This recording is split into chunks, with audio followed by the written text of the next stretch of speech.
ساڵی 21دا سیستەمی دەسەڵاتداری بە هەموو جۆرێک ژن دەکەنە کۆی لەو بۆ بەرژەوەندی خۆیان بەکاریان دێنن لە ژێر ناوی هەمە جۆر. سیستەمی دەسەڵاتداری لەم سەدەیەدا تەواوی مرۆڤایەتی و ژن ڕوبەڕووی تاریکی دەکاتەوە و ئەوێت بەردەوامی پێبدات. لە بەرامبەر ئەو سیستەمە تاریکەدا خۆڕاگری و پێداگری ژنان بۆ ئازادی ڕۆژ بە ڕۆژ فراوان دەبێت و وەکو شەپۆلی دەریا بەرز دەبێتەوە. هاتۆتە ئەو ئاستەی کە ئیتر ژن هیچ دەسەڵاتێک ناتوانێت ببێتە کۆسب لە بەردەم تێکۆشانی ژنان.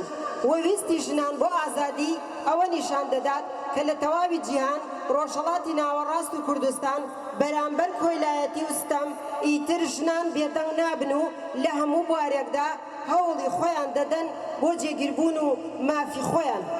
ژنان هەتا زیاتر هوشیار و زانابن و خۆیان ڕێک بخەن و پێش بکەون، واتای ئەوەیە کە ژنان گەشتونەتە بنیادنانی خۆیان، چونکە ژنان لە ناو ژیان و بوارەکانی تریشدا ڕۆڵی خۆیان دەزانن.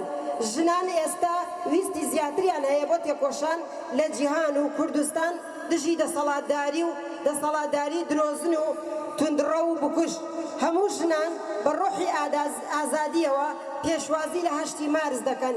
لە مێژووی 5000 ساڵدا جاری یەکەمە کە ژنان کە هەموو ژنان بە پێویستی خۆی دەبینێت کە بەدەستی خۆی چارەنووسی خۆی دیاری بکات. بۆیە مەرجە کە ژن ئازاد بێت، بۆ ئەوەی کۆمەلگەیەکی بەهێز و لە سەربەی خۆڕاوەستا و سیستەماتیک و دیموکرات بنیاد بنێن.